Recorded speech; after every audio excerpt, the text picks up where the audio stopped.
મિત્રો હવે આવે છે સ્વાધ્યાય નંબર 11.1 પહેલા દાખલાની રકમ જો કોઈ રેખા x અક્ષ y અક્ષ અને z અક્ષ સાથે અનુક્રમે 90 અંશ 135 અંશ અને 45 અંશના ખૂણા બનાવે તો તે રેખાની દિક્ કોસાઇન શોધો.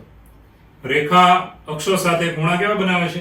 90 135 ને 45. તો આ રેખાની દિક્ કોસાઇન એટલે તમને બધાને આવડે છે, મારી પહેલા આવડે છે.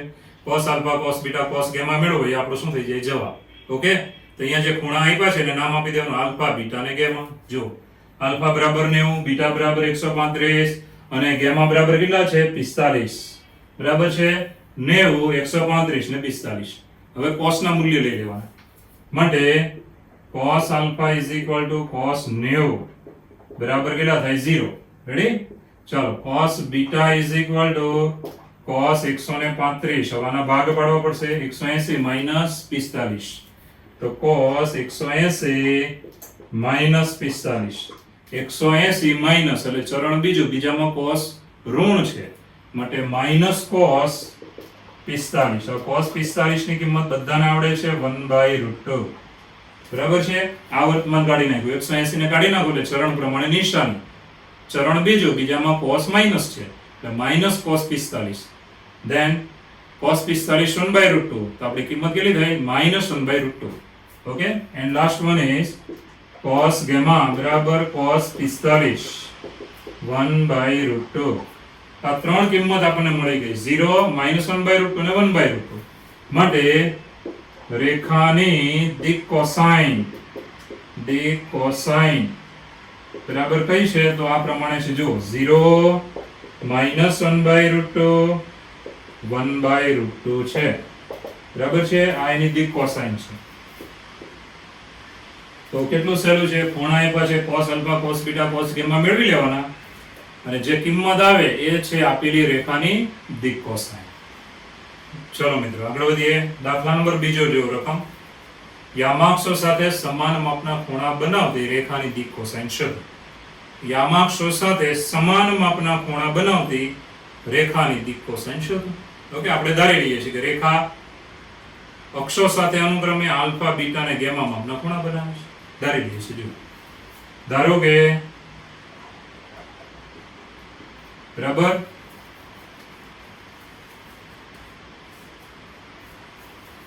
ચાલો ધારો કે રેખા x y z અક્ષ સાથે અનુક્રમે આલ્ફા બીટા ગામા માપના ખૂણા બનાવે છે. ઓકે, હવે અહીંયા રકમમાં શું કીધું છે કે આ ત્રણેય સમાન છે કે આલ્ફા બરાબર બીટા બરાબર ગામા છે. ઓકે, ત્રણેય ખૂણા કેવા છે? સમાન છે. હવે આપણે એક સૂત્ર તમે જાણો છો જે આગળના ચેપ્ટરમાં પણ આવી ગયું છે કે cos square alpha plus cos square beta plus cos square gamma is equal to 1. અને આગળના ચેપ્ટરમાં દાખલો આવી ગયો છે પણ એમાં સદિશ હતું. અહીંયા શું થઈ ગયું? રેખા. હવે મિત્રો કિંમત મૂકી દઈશું. બીટા અને ગામાની કિંમત આલ્ફા લઈ લઈએ છીએ માટે cos square alpha plus cos square alpha plus cos square alpha is equal to 1. ચાલો 1 2 ને 3 માટે 3 cos square alpha is equal to 1 માટે cos alpha is equal to plus or minus 1/√3. તો આના પરથી મળી ગયું cos બીટા બરાબર cos ગામા બરાબર પ્લસ ઓર માઈનસ 1/√3. હવે આ કિંમતો મળી ગઈ તો બે ગ્રુપ પાડી દેવાના માટે રેખાની દિક્ કોસાઇન. ચાલો બંને ગ્રુપને જોઈન્ટ લખીશું કે plus or minus 1/√3 plus or minus 1/√3 and last plus or minus 1/√3 છે. આ થઈ ગયો આપણો જવાબ. ખાસ ધ્યાન રાખજો, ઈઝી છે, એકદમ સહેલા છે. કે ધારો કે રેખા xy અને z અક્ષ સાથે અનુક્રમે આલ્ફા બીટા અને ગામા માપના ખૂણા બનાવે છે. રકમમાં એમ કીધું છે કે સમાન માપના ખૂણા બનાવે. બરાબર? રેખા અક્ષો સાથે સમાન માપના ખૂણા બનાવે છે. તો અક્ષો સાથે સમાન માપના ખૂણા બનાવતી રેખાની દિક્ કોસાઇન શોધો. તો આલ્ફા બીટા અને ગામા સમાન છે. હવે આ સૂત્ર મૂકીને બીટાની જગ્યાએ આલ્ફા લેવાનું, ગામાની જગ્યાએ આલ્ફા લેવાનું. ચાલો પછી તમે આ કિંમત મેળવી શકશો. હવે આલ્ફા બીટા ગામા સરખા છે એટલે આ સેમ કિંમત એની થાય. માટે ધન ત્યારે બધા ધન અને ઋણ ત્યારે બધા ઋણ. આ રીતે તમને રેખાની દિક કોસાઇન મળે. બરાબર છે? બધા ધન લેશો તો રેખા આમ જતી હોય, જો બધા ઋણ લેશો તો રેખા આમ જતી હોય, ખાલી દિશા જ બદલાય. દિક કોસાઇન એટલે ધ્યાન આપજો, અક્ષો સાથે બનાવેલા ખૂણા છે. તમે આ બાજુથી માપો તો મૂલ્ય ધન આવશે, આ બાજુથી માપો તો મૂલ્ય ઋણ આવશે. બસ એટલો ફરક. ઓકે, ચલો મિત્રો ત્રીજા દાખલાની રકમ જુઓ. શું કીધી છે? જો રેખાના દિક ગુણોત્તર -18, 12 અને -4 હોય તો રેખાની દિક કોસાઇન શોધો. તમને દિક ગુણોત્તર આપ્યા છે ને, દિક કોસાઇન માંગી છે. એટલે સૂત્ર યાદ કરો, a² √a² + b² + c² વાળું યાદ કરો. બરાબર? તો આપણને જે દિક ગુણોત્તર આપ્યા છે એને નામ આપી દેવાના a, b અને c. ચાલો, a બરાબર -18, b બરાબર 12 અને c બરાબર -4. તો હવે આપણે છે ને આના ધ્યાન આપજો, આના પદમાં જઈએ, આના સૂત્રમાં જઈએ છીએ. કેવું આવશે જો? તો રેખાની દિક કોસાઇન, ચાલો રેખાની દિક કોસાઇન સૂત્ર છે a² √a² + b² + c². બરાબર છે? b² √a² + b² + c² અને c² √a² + b² + c² પ્રમાણે. બરાબર? આ પ્રમાણે આપણે લખવાનું. તો a બરાબર છે -18 છેદમાં √ ચાલો -18² + 12² + -4². રેડી? હવે બીજામાં જઈએ, ધ્યાન આપજો. તો b બરાબર છે 12, તો 12 છેદમાં √ -18² + 12² અને +-4². And last one is c, -4 છેદમાં √ ચાલો -18² + 12² + -4². બરાબર છે? હવે સાદરૂપ આપી દઈએ તો આપણે છેદમાં જોવાનું, છેદના બધા પદ ત્રણે ત્રણમાં સરખા છે તેનું સાદરૂપ થઈ જાય. 18² એટલે 18 × 18, 180, 8 × 8 = 64, 8 ને 6 = 14, બરાબર છે 4, 8 ને 4 = 12, ચાલો 324. તો 18² થશે 324 મિત્રો. એ આમાં મૂકી દઈશું, 12² 4². સાદરૂપ આપીએ એટલે કે આગળ માટે લખો અથવા એટલે કે લખો ચાલશે. એટલે કે -18 છેદમાં, ચાલો વર્ગમૂળ માંગેલા આવશે તો 324 + 144. આનું ટોટલ તમે ડાયરેક્ટ કરીને લખો ને તો એ વધારે સારું રહેશે. જો ટોટલ આપણે ડાયરેક્ટ કરીને લખીએ છીએ. કેટલા આવે જો? તો 324 + 12² 144 અને 4² કેટલું થાય? 16. રેડી? હવે આનું ટોટલ કરી નાખીએ છીએ. 6 ને 4 10 ને 4 14, 1 5 6 7 ને 8 3 ને 1 4, 484 થાય છે. 484. રેડી? ચાલો હવે મિત્રો આગળ વધીએ. બધામાં સેમ જ વાત છે. હવે 12 છેદમાં વર્ગમૂળમાં 484 અને લાસ્ટ -4 છેદમાં વર્ગમૂળમાં 484.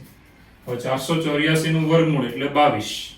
તો અહીંયા આવશે એટલે કે ચાલો -18 છેદમાં 22, પછી 12 છેદમાં 22 અને -4 છેદમાં 22. હવે ભાગ ચાલે એટલું તો ચલાવવાનું જોઈએ. એટલે કે ચાલો કેટલા વડે ભાગ ચાલે? તો ભાઈ 2 વડે ચાલશે. 9 છેદમાં 11 -9 છેદમાં 11. અહીંયા કેટલા વડે ચાલશે? તો પૂછો કયો છે? 2 વડે ચાલે. છેદમાં 11 આવશે ને એટલે 2 6 12 છેદમાં 11. એન્ડ લાસ્ટ ધ્યાન આપજો, ચાલો છેલ્લામાં -2 છેદમાં 11. તો આ આપણને દિક કોસાઇન મળી ગઈ. દિક કોસાઇન એટલે શું મળી કહેવાય? cos આલ્ફાની કિંમત, cos બીટાની કિંમત અને cos ગામાની કિંમત. એકદમ ઈઝી છે. તમારે ખાલી આ સૂત્ર મોઢે રાખવાનું છે. બરાબર? દિક ગુણોત્તર આપ્યા હોય, a b c આપ્યા હોય તો રેખાની દિક કોસાઇન તમે મેળવી શકો છો. ખાલી આ સૂત્રમાં કિંમત મૂકી દેવાની એટલે શું આવી જશે? જવાબ આવી જશે. ચલો મિત્રો ચોથો દાખલો જુઓ. રકમ શું આપી છે કે સાબિત કરો કે બિંદુઓ સમરેખ છે. તો દિક ગુણોત્તર પ્રમાણે આપણે ઉદાહરણમાં લીધું હતું તે રીતે લઈશું. જુઓ શું કીધું છે. જુઓ તો 3 બિંદુઓ, એને આપણે પહેલા નામ આપી દીધા a b c. ઓકે, હવે આપણે ab ના દિક ગુણોત્તર લખીશું. તો ab ના દિક ગુણોત્તરો, ચાલો આપણે એને નામ આપી દઈએ છે a1. x એમની બાદબાકી -1 -2 -1 -2 બરાબર -3. ચાલો પછી b1 y એમની બાદબાકી -2 -3 -2 -3 therefore -5 અને c1 zz એમની બાદબાકી 1 -4 is equal to -3. આ ab ના દિક ગુણોત્તર મળ્યા. હવે આપણે લઈએ છીએ bc ના દિક ગુણોત્તર. તો bc ના ચાલો દિક ગુણોત્તરો તો નામ આપીશું a2 xx ની બાદબાકી 5 -1 એટલે ટોટલ થયા 6. b2 y ની બાદબાકી 8 -2 એટલે થયા 10. and last one is c2 zz ની બાદબાકી 7 -1 બરાબર 6. ઓકે, હવે આનો ગુણોત્તર લેવો. ચલો ગુણોત્તર લઈએ તો a1 by a2 તો a1 a2 જો -3 ના છેદમાં 6 3 2 6 એટલે -1/2. ચલો આમાં જે કિંમત આવી એવી બાકીનામાં આવવી જોઈએ. ઓકે, ચાલો b1 છેદમાં b2. ચલો b1 બરાબર છે -5 અને b2 બરાબર 10. તો આમાંય જવાબ આવ્યો -1/2. 5 2 10 અને છેલ્લો લઈએ. ત્રણેયના જવાબ સરખા આવે ને તો ગુણોત્તર સમાન કહેવાય. તો c1 ભાગ્યા c2. c1 છે -3 છેદમાં 6 c2 6. તો મિત્રો આનો જવાબ આવ્યો -1/2. તો કોઈ ચોખ્ખી વાત છે ત્રણેયના જવાબ સરખા આવી ગયા. ત્રણેયના જવાબ સરખા આવ્યા માટે આ ગુણોત્તર સમાન છે. માટે a1/a2 બરાબર b1/b2 બરાબર c1/c2. તો ગુણોત્તર સમાન છે. ઓકે, તો બે શક્યતા હોય કે આ બંને સમાંતર હોય કે આ બંને સંપાતી. આ લખવું પડે, ધ્યાન રાખજો. માટે ab અને bc સમાંતર કે સંપાતી છે. ચાલો, સમાંતર કે સંપાતી છે. હવે મિત્રો જો સમાંતર હોય તો આનું બિંદુ આમાં ન આવવું જોઈએ, આનું બિંદુ આમાં ન આવવું જોઈએ, પરંતુ b બંનેમાં છે. જુઓ તો પરંતુ બિંદુ b એ ab અને bc બંનેમાં છે. બંનેમાં હોય તો સમાંતરની શક્યતા નીકળી ગઈ. તો શું વધ્યું? માટે ab અને bc સંપાતી છે. સંપાતી હોય એકબીજા પર હોય તો પછી એના પરના બધા જ બિંદુ એક રેખા પર જ હોય. તો માટે abc સમરેખ છે. ચાલો, abc કેવા બિંદુઓ છે? સમરેખ બિંદુઓ છે. એકદમ ઈઝી રીત છે, એટલે બધી ડેન્જર નથી કે આવડે નહીં. ત્રણ બિંદુના નામ આપી દેવાના, પછી ab ના દિક ગુણોત્તર બનાવો, bc ના દિક ગુણોત્તર બનાવો અને ગુણોત્તર લઈ લો. બરાબર, xm નો ગુણોત્તર, ym નો ગુણોત્તર અને zm નો ગુણોત્તર સરખા આવી જાય માટે આ ગુણોત્તર સરખો છે. માટે બે શક્યતા, સમાંતર કે સંપાતી. હવે સમાંતર કેમ નથી? કારણ કે બે બિંદુ બંનેમાં છે. સમાંતર હોય તો એક બિંદુ એકબીજામાં નહીં હોવું જોઈએ. માટે એક જ શક્યતા વધી. કેવી વધી? સંપાતી છે. હવે સંપાતી છે માટે ચોખ્ખી વાત છે કે બધા બિંદુઓ કેવા હોય? સમરેખ. ચલો મિત્રો, પાંચમો દાખલો જો શું આપ્યું છે કે 3 5 -4 -1 2 -1 1 2 -5 -5 -2 શિરોબિંદુ વાળા ત્રિકોણની બાજુઓની દિક કોસાઇન શોધો. શિરોબિંદુઓ વાળા ત્રિકોણની બાજુઓની દિક કોસાઇન. ઓકે, આ શિરોબિંદુ છે. તો બહુ ચોખ્ખી વાત છે, ત્રણેય શિરોબિંદુને આપણે નામ આપી દેવાનું a b c. ચાલો, પહેલાને હું a નામ આપીશ, બીજાને b, ત્રીજાને c લેતા. હવે પહેલા તો સદિશ ab એટલે એક બાજુ બને, ab બાજુ, પછી bc અને ca. તો ab બાજુ આપણે બની નાખવાની, એને સદિશ લખો તોય ચાલે. બરાબર છે, સદિશ ab. તો b માંથી એના એમ બાદ કરવાના. કેટલા આવશે? -1 -3 એટલે -4, 1 -5 એટલે -4, પછી 2 માઇનસ પ્લસ 2 ને 4 કેટલા થઈ ગયા? 6. આ સદિશ ab બન્યું.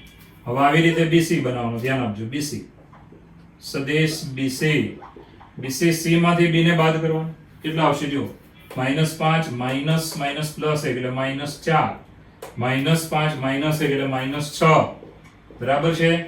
જો આગળ વધીએ, zm માટે છે -2 એટલે -4. હવે મિત્રો સદિશ કયો બનાવવાનો? ca. તથા ચાલો સદિશ c અથવા ac લખો તો ચાલે, પણ a માંથી c ને બાદ કરીશું એટલે ca. a માંથી c બાદ કરી એટલે 5 અને 3 કેટલા થાય? 8. 5 માઇનસ માઇનસ પ્લસ 5 એટલે 10 માઇનસ 4 પ્લસ 2 એટલે માઇનસ 2. હવે આ ત્રણ સદિશ બની ગયા. ઓકે, હવે બાજુ AB જે છે ત્રિકોણની બાજુ AB એની દિક કોસાઇન મારે લખવી હોય તો મારે શું કરવાનું? હા, હકીકતે બાદબાકી કરી એટલે આ તમને શું મળ્યા કહેવાય? દિક ગુણોત્તર મળ્યા કહેવાય. યાદ આવે ને, બે બિંદુ છે, બાદબાકી કરો એટલે શું મળી ગયું કહેવાય? એ દિશાના દિક ગુણોત્તર મળે.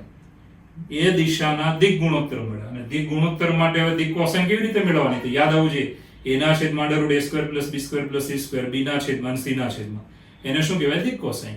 તો પહેલા બાજુ AB માટે મેળવીશું.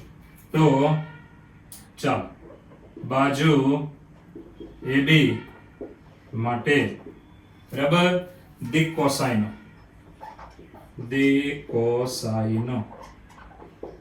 કેવી રીતે આવશે?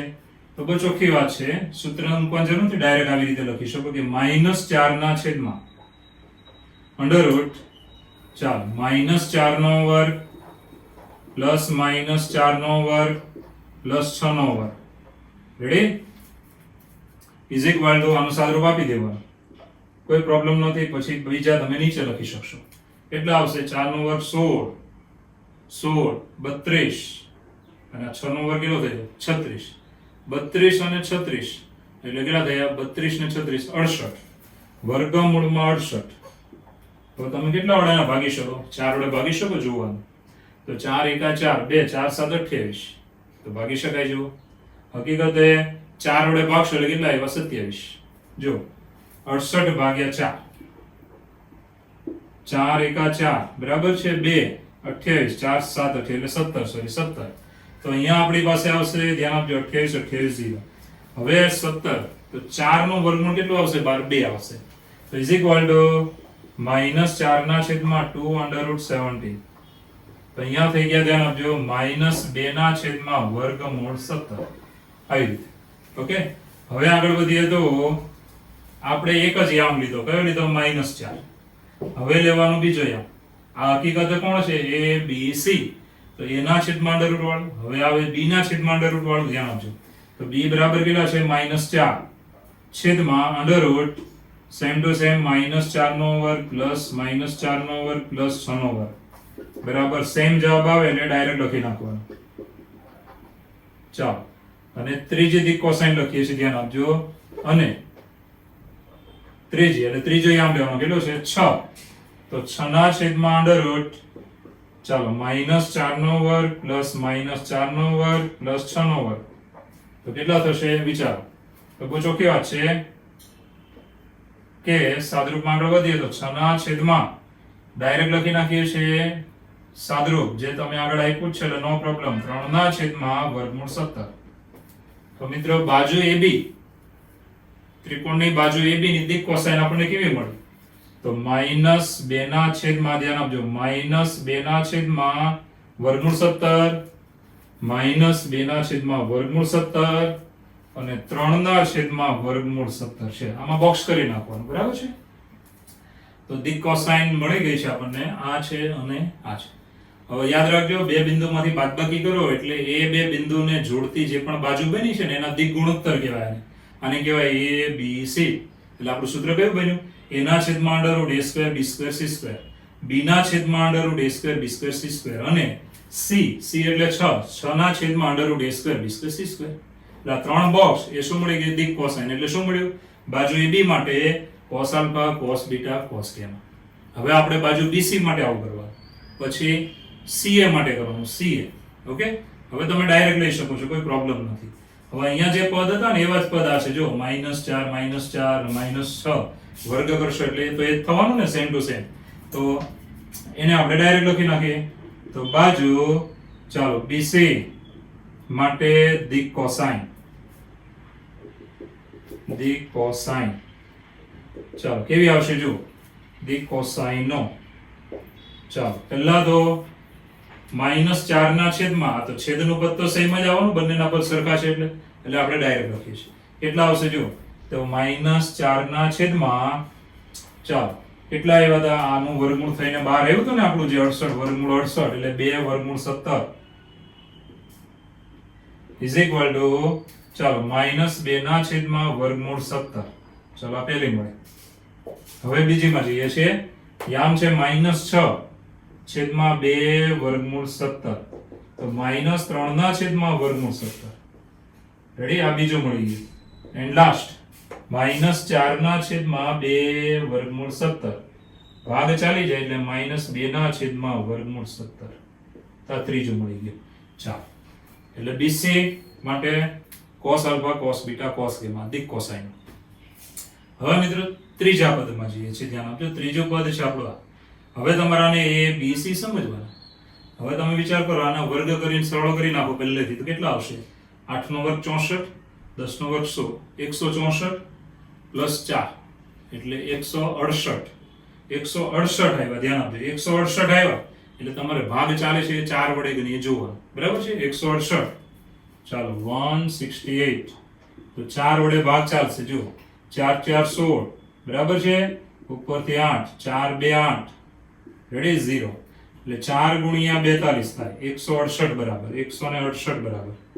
રેડી? હવે આપણે 42 માં આપણે ભાગ ચાલે તો ચલાનો પૂર્ણ પદ કોઈ 12 આવે છે તો નથી આવતો. 42 એનું રહેવા દેવાનું. 4 નું વર્ગમૂળ કેટલું? 12 આવશે 2. તો આગળ વધીએ છીએ. ધ્યાન આપજો. ચલો મિત્રો, હવે ત્રીજી બાજુની દિક કોસાઇનમાં જઈએ છીએ, જે છે CA ની દિક કોસાઇનો. બરાબર? CA ની દિક કોસાઇનો.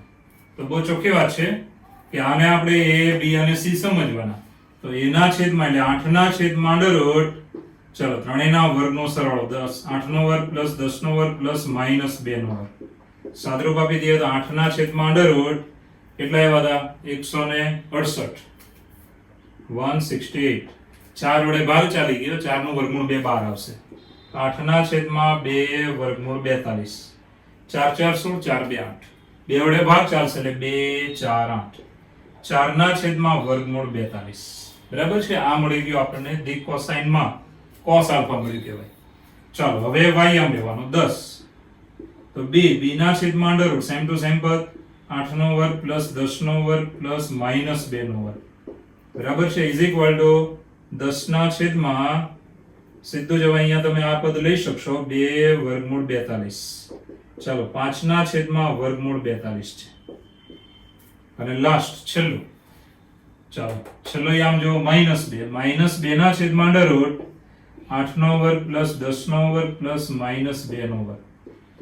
હવે મિત્રો સાદરૂપ આપી દઈશું તો -2 ના છેદમાં 2 વર્ગમૂળ 42. ચાલો બબે ઉડી જાય. -1 ના છેદમાં વર્ગમૂળ 42. આ થઈ ગઈ દિક કોસાઇન ત્રીજી બાજુની. તો આપણે આ દાખલામાં શું કર્યું? તો આપણે આ દાખલામાં ધ્યાન આપજો, 3 શિરોબિંદુ ત્રિકોણના આપ્યા હતા. બરાબર? તો દરેક બાજુની દિક કોસાઇન મેળવવાની હતી. એટલે દરેક બાજુ અક્ષો સાથે જે ખૂણા બનાવે છે એના કોસના મૂલ્ય મેળવવાના હતા. બરાબર છે? તેના માટે શું કર્યું? પહેલા તો બાજુ બનાવવાની AB, સદિશ AB, BC અને CA. હકીકતે જ્યારે બે બિંદુના યામની બાદબાકી કરો છો તમે ત્યારે એ બાજુ બે બિંદુ વડે જે બને બાજુ, બરાબર છે, એ બાજુના દિક ગુણોત્તર મળ્યા કહેવાય. આ દિક ગુણોત્તર કહેવાય A B અને C. બરાબર? ABC. આને પણ કહી શકો ABC, આને પણ કહી શકો ABC. હવે દિક ગુણોત્તર હોય તો તમારે દિક કોસાઇન બહુ ઇઝીલી મળી જાય. A ના છેદમાં √ A² + B² + C², B ના છેદમાં C ના છેદમાં. તો AB માટે દિક ગુણોત્તર મેળવ્યા હતા. બરાબર? A ના છેદમાં ત્રણેયના વર્ગનો સરવાળો અને વર્ગનો, B ના છેદમાં અને C ના છેદમાં. એવી રીતે આના માટે કરી શકો, આના માટે કરી શકો. એટલે દાખલો સહેલો છે, ખાલી ધ્યાન રાખવાનું કે શું થાય છે. ઓકે, અહીંયા તમારું આ સ્વાધ્યાય કમ્પ્લીટ થાય છે. ચાલો મિત્રો, હવે આગળ વધીએ તો આપણું સ્વાધ્યાય તો પૂરું થઈ ગયું. તો આગળ આપણે થિયરીનો ટોપિક આવે છે. હવે જે થિયરીનો ટોપિક આવે છે તમારે સૂત્ર મોઢે કરવાના છે અને સૂત્ર તમારે જે દિવસે સૂત્ર આવ્યું એ સૂત્ર 5 વાર હોમવર્કમાં લખી નાખવાનું છે. ઓકે, હોમવર્ક કોઈ જોવે કે ન જોવે આપણે લખી નાખવાનું, કારણ કે આપણે મોઢે કરવાનું છે. 5 વાર લખીશું તો મોઢે થઈ જશે. તો સૂત્ર આવે છે એટલે જરાક હવે ધ્યાન રાખવાનું છે. અને આના દાખલાઓ આપણે JEE માં પૂછાય છે એટલે ડબલ પરીક્ષા માટે આપણે ધ્યાનમાં રાખવાના છે. તો ધ્યાન આપજો. અવકાશમાં રેખાનું સમીકરણ આપણે 11માં રેખાનું સમીકરણ ભણ્યા હતા, પણ એમાં બે યામ જ આવતા હતા, x અને y. અવકાશમાં રેખાનું સમીકરણ આવે એટલે તમારે 3 યામ આવશે, x યામ, y યામ અને z યામ. તો અવકાશમાં રેખાનું સમીકરણ આપણે લઈએ તો બહુ ચોખ્ખી વાત છે. બે પ્રકારે વિચારવાનું. પહેલો, એક બિંદુ હોય એમાંથી પસાર થતી રેખા, અને આ રેખા કોઈ સદિશને સમાંતર હોય. એટલે કોઈ સદિશને સમાંતર અને આપેલા બિંદુમાંથી પસાર થતી રેખા. બરાબર છે? બિંદુ અને એક દિશા સમાંતર એટલે દિશા મળી ગઈ કહેવાય. તો ધ્યાન અહીંયા જ રાખજો. કઈ રીતે બને છે પહેલા જોઈ લો. તો સૌપ્રથમ ધારો કે મારી પાસે અવકાશ એટલે કે 3 અક્ષો છે. 3 અક્ષો છે આવી રીતે. ચાલો x અક્ષ, y અક્ષ અને આ છે z અક્ષ. હવે ધારો કે આ અવકાશ છે, 3 અક્ષો એટલે અવકાશ. તો મિત્રો આમાં કોઈ એક રેખા પસાર થાય છે. આ રેખા છે. આ રેખા છે L. રેડી? હવે આ રેખા છે ને એની પર કોઈ બિંદુ હોય. ધારો કે આ બિંદુ છે A, આ બિંદુ છે P. રેખા પર ઓછામાં ઓછા 2 બિંદુઓ તમે લઈ શકો ને 2 બિંદુમાંથી પસાર થતી એક રેખા દોરી શકો છો. હવે બિંદુ A નો સ્થાન સદિશ એટલે અહીંયાથી જે આ સદિશ બને ને ઉગમ બિંદુથી, ધ્યાન આપજો, ઉગમ બિંદુથી જે સદિશ બને તે છે સદિશ A. બરાબર? સદિશ A. અને બિંદુ P નો સ્થાન સદિશ જે ઉગમ બિંદુથી જે સદિશ બને તે છે સદિશ R. બિંદુ P નો સ્થાન સદિશ સદિશ R. હવે આ રેખા છે એ કોઈ સદિશ B ને સમાંતર છે. ધારો કે આ સદિશ B છે. સદિશ B ને કેવી છે? સમાંતર છે. તો બહુ ચોખ્ખી વાત છે, એક બિંદુમાંથી પસાર થતી. અહીંયા બિંદુ A એટલે સદિશ, ધ્યાન આપજો, A જે છે સદિશ A બરાબર આપણે શું લઈશું? તો સદિશ A બરાબર તમે કોઈ પણ ઘટક લઈ શકો છો. A1 A2 A3. ચાલો મેં લઈ લીધા A1 A2 અને છેલ્લો લીધો A3. બરાબર છે? અને સદિશ B એ દિશા છે. તો સદિશ B બરાબર ધારો કે આપણે લઈએ છીએ B1 B2 B3. અને મિત્રો P બિંદુ છે વ્યાપક બિંદુ છે, સદિશ R. સદિશ R ના આમ કેવા થાય? તો ભાઈ વ્યાપક એટલે x y z. બરાબર છે? આ 3 અહીંયા તમને સ્થાન સદિશો મળ્યા કહેવાય. એક દિશા છે જોકે. હવે મિત્રો આ રેખા જે છે ધ્યાન આપજો, એની પર વ્યાપક બિંદુ P છે જેનો સ્થાન સદિશ સદિશ R છે. સ્થાન સદિશ એટલે ઉગમ બિંદુથી ત્યાં સુધીનો સદિશ. એક ચોક્કસ બિંદુ છે A જેનો સ્થાન સદિશ છે A. એના ઘટક છે A1 A2 A3. અને આ રેખા સદિશ B ને સમાંતર છે. સદિશ B ના ઘટક છે ધ્યાન આપજો B1 B2 B3. તો આવી રેખાનું સમીકરણ આપણે પહેલા બનાવીશું કે જે બિંદુમાંથી પસાર થાય છે. વ્યાપક ને ચોક્કસ બિંદુ છે A અને ચોક્કસ બિંદુ જ આપણે ગણતરી પહેલા લેવાનું હોય. એક બિંદુમાંથી પસાર થાય છે અને સદિશ B ને સમાંતર હોય. તો ધ્યાન આપજો, આ પહેલી ફોર્મ્યુલા આપણી બને છે ફર્સ્ટ. શું લઈએ છે? ધ્યાન આપજો કે ધ્યાન અહીંયા જ રાખજો, A ઓફ સદિશ A માંથી પસાર થતી અને ધ્યાન આપજો અને સદિશ B ને સમાંતર રેખાનું સમીકરણ. બરાબર છે? તો એક બિંદુમાંથી પસાર થતી અને સદિશ B ને સમાંતર રેખાનું સમીકરણ. કેવું સૂત્ર બનશે? તો સદિશ R is equal to સદિશ A plus લેમ્બડા સદિશ B. Lambda belongs to R. તો મિત્રો આ થઈ ગયું એનું સમીકરણ. આ તમારે સદિશ સમીકરણ છે.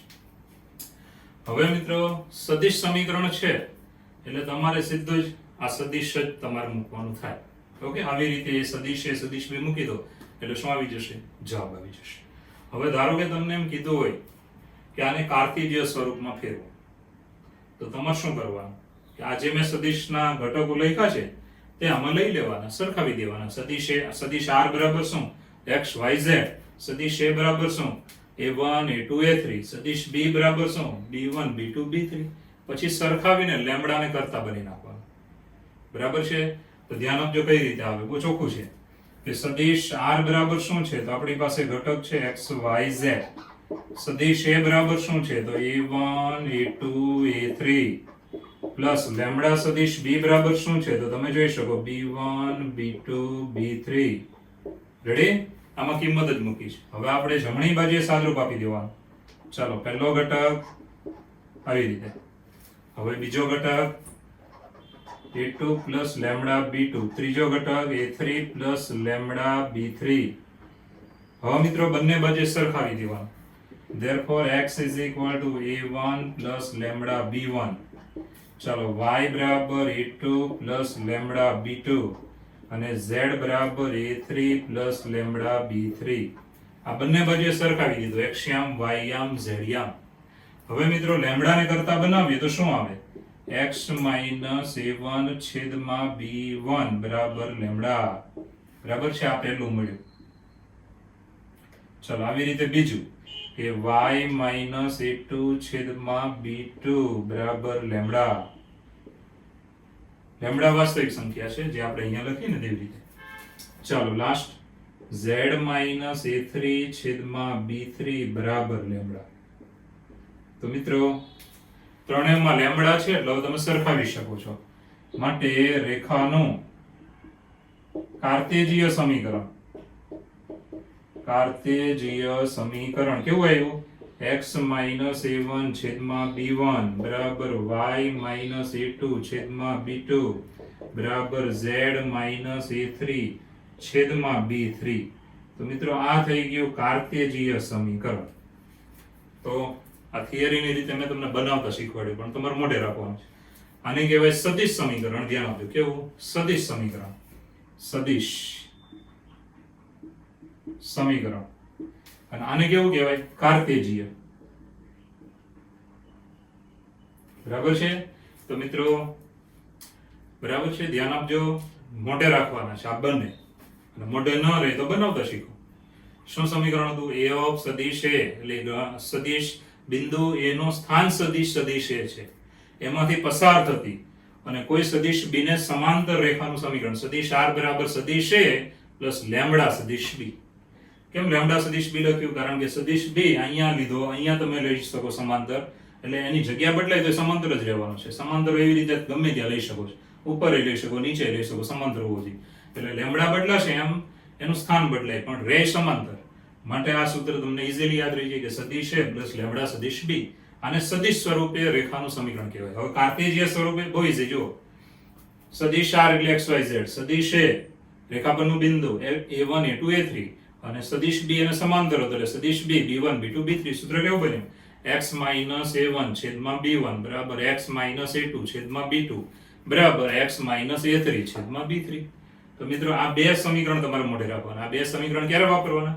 કે જ્યારે રેખા પરનું એક બિંદુ આપ્યું હોય અને રેખા કોને સમાંતર છે સદિશ આપ્યો હોય.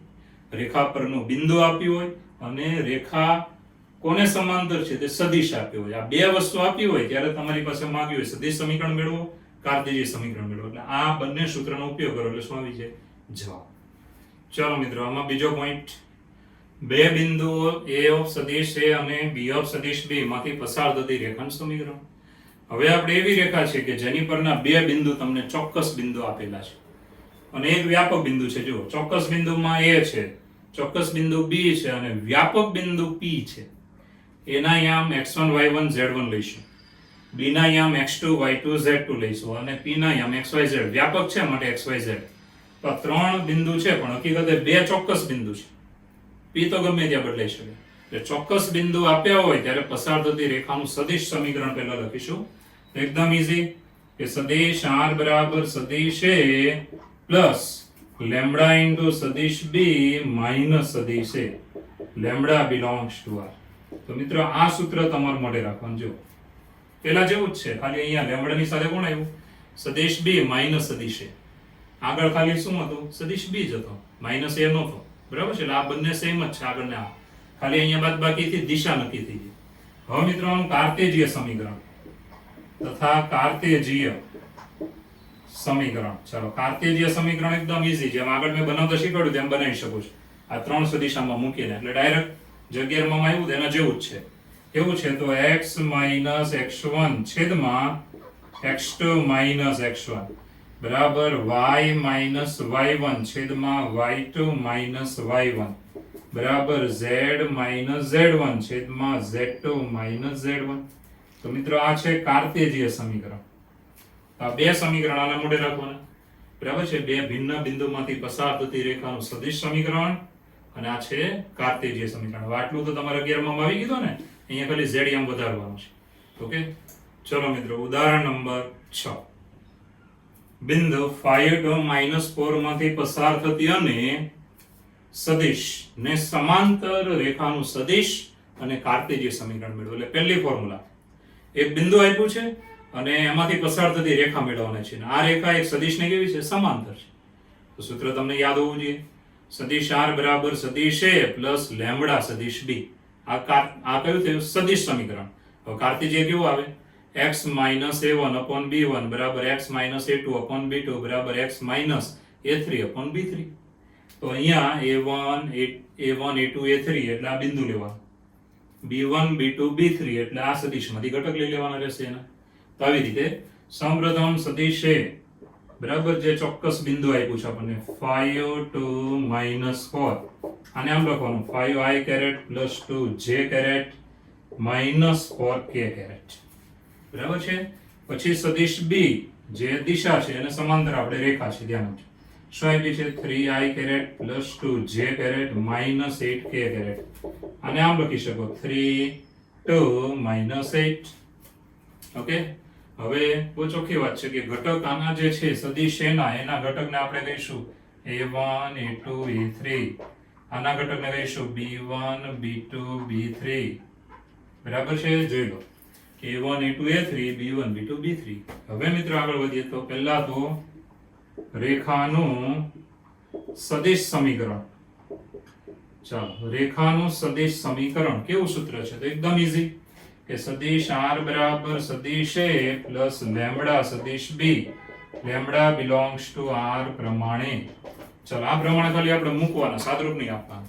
કે સદિશ r બરાબર, ચાલો સદિશ a એટલે i કેરેટ j કેરેટ વાળું લખવાનું 5i caret plus 2j caret minus 4k caret plus lambda into સદિશ b એના યાદ લખવાના i કેરેટ વાળા પદ જ એ 3i caret plus 2j caret minus 8k caret, જ્યાં લેમ્બડા બિલોંગ્સ ટુ r. તો મિત્રો આમાં બોક્સ કરી નાખવાનું. રેડી? તો કઈ નથી, સદિશ a અહીંયા મૂક્યો, સદિશ b એને પણ સૂત્રમાં અહીંયા મૂકી દો એટલે આ થઈ ગયો જવાબ. કેટલો સહેલો. હવે કાર્તેજીય સમીકરણ તથા કાર્તેજીય સમીકરણ. રેખાનું ભાઈ સદિશ સમીકરણ લખ્યું, હવે આપણે લખવાનું કાર્તેજીય સમીકરણ. કેવું આવે? તો સૂત્ર યાદ કરો, x minus a1 upon b1 બરાબર x minus a2 upon b2 sorry y minus a2 upon b2 બરાબર z minus a3 upon b3 પ્રમાણે. ચાલો, આ પ્રમાણે ખાલી મૂકવાના છે, સાદરૂપ નથી કરવાનું. તો x માઇનસ a1 કેટલું છે? જો a1 એટલે x આમ જોવાનું 5, x માઇનસ 5 છેદમાં b1 એટલે આમાં જોવાનું કેટલા છે? b સદિશ b માં જોવાનું b1 3 is equal to y minus a2 કેટલા? જો a2 2. ચાલો, b2 કેટલા છે? સદિશ b માં જુઓ 2 બરાબર z માઇનસ a3 કેટલા છે? જુઓ -4, માઇનસ માઇનસ શું થઈ જાય? પ્લસ છેદમાં b3 જુઓ b3 કેટલા છે? -8. આ થઈ ગયો આપણો જવાબ. તો આટલું સહેલું તો ભાઈ ક્યાં આવે નહીં, ખાલી સૂત્ર મોઢે રાખો, કિંમત મૂકો એટલે જવાબ આવી જાય. શું કર્યું? તો જુઓ કે આ બિંદુ છે એમાંથી પસાર થતી રેખા અને આ સદિશને કેવી હોવી જોઈએ? સમાંતર. બરાબર છે. તો બિંદુ આપ્યું છે એ છે સદિશ a, સ્થાન સદિશ ગણાય. બરાબર છે. આવી રીતે લખી નાખો અને આને આપણે કહીશું a1 a2 a3. સદિશ b જે દિશા છે તે સદિશ b એના ઘટકને કહીશું b1 b2 b3. હવે પહેલા તમારે કાર્તેજીય લખવાનું છે કે સદિશ r બરાબર સદિશ a પ્લસ લેમ્બડા સદિશ b. ખાલી આ બંને i caret j caret k caret વાળા મૂકવાના, સાદરૂપ નહીં આપવાનું. અને ખાસ શરત લખવાની લેમ્બડા બિલોંગ્સ ટુ r. નહીં લખો એટલે અડધો માર્ક્સ ઉડી જશે જો ગણવાનું હોય તો.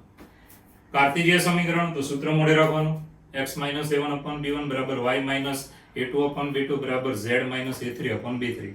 ચાલો, a1 a2 a3 b1 b2 b3 મૂકી દેવાનું, જવાબ આવી જાય. આને કહેવાય કાર્તેજીય અને આને કેવું કહેવાય? સદિશ.